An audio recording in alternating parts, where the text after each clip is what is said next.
speed. Shorty, you the baddest, go ahead and add me. Killing all these bitches, you on a murder spree. Rocking red bottoms, fresh out the crime scene. I wanna explore them curves like you in the Grand Prix. You got the Malibu lips just like Kylie. You love the way I paint the picture, you feel the imagery. Catch me in Phyt, yeah, you know where to find me. So go and let me know if it's a vibe. If so, baby, we can have a night. Go and leave your boyfriend inside. Get in the ride, let's take a drive. Alright, what's up guys? I'm here with Dr. Nick Sanders, and we're in his little office off of Hudson Drive. I'll put the address in. But just wanted to tell you guys more about why I come and why he has his own practice and kind of why I think you should come. Where'd you go to school?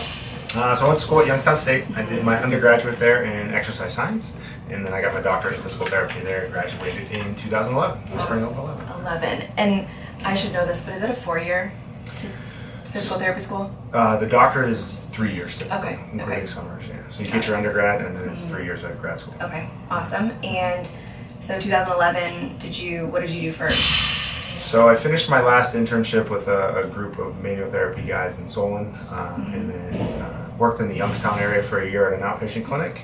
Came back up to Solon area, worked with Dr. Frank Gargano and Dr. Dave Griswold.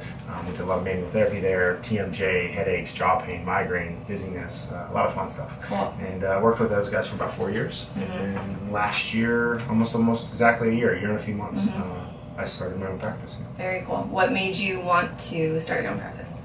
I've always thought there's a need to combine the fitness world and the movement world with physical therapy, because most of us are living in this we're not injured to where we can't do things, but there's stuff bugging us and we don't move well. And if we could find a way to utilize the skills that I know from the physical therapy world into a exercise world, I just thought there would be an opportunity to help people there. And unfortunately, with the way insurances go, you can't do that in PT because it won't cover it. So I wanted a way to combine my two passions, in the strength and conditioning field and then doing some things with rehab. That's so cool.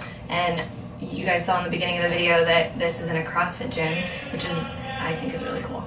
And there's a class out there today. So it might get loud. Yeah. So specifically, you do trainings all over the country now too. Yeah, so in addition to my practice here, I also teach integrative dry needling.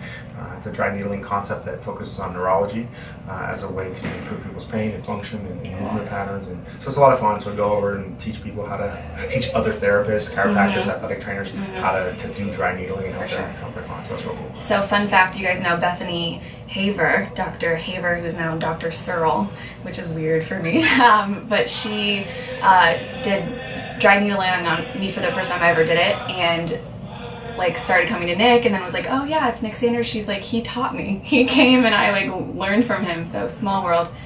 But yeah, I think he's done dry needling on mostly my lower back, but then also my legs, and we found that I carry fluid in my legs, and I've talked about it randomly on Instagram about how it almost looks like cellulite. Didn't really think anything of it, but in talking with Nick and kind of learning more about the lymphatic system and where you can hold fluid, we were able to even break up some of the fluid with needling, and then cupping just feels amazing, and it has really helped for recovery in terms of how hard I think I can go in workouts and how fast you can recover. Yeah. So quickly, we talked about needling, but cupping, main benefit.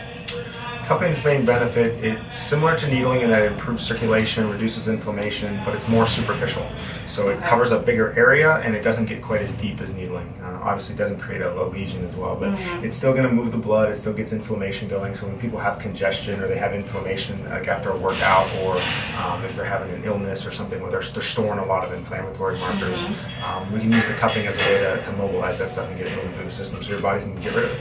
Awesome. Yeah. So kind of more temporary, recovery in terms of? Depends on, it depends. If you're using it as a recovery from a workout, right? If you go work out, there's going to be, part of the workout's muscle tissue breakdown, so there's going to be inflammatory things that show up with that. That's normal, we know that. Right. So yeah, it's going to help clear that out until the next workout, so to speak. So from a can you get to the next workout as quick as you can, or during a competitive season when you know there's going to be a big event every week. Exactly. You need to make sure you're ready to recover for that next Yeah. day. You don't have the amount of time maybe it would take under normal circumstances. Right. So we're just looking to see if we can speed that up for athletes. Absolutely. Now in injuries, it may be a little different, right? So if the injury is creating inflammation, if I can manage that until the injury heals, it can help with pain. Perfect. Right? So we can drop some of the pain down until the tissue has a chance to heal, whatever that time frame may be. Awesome. Makes sense. And so he touched on, like, if you're a competitive athlete, like in a sport or CrossFit or whatever, you obviously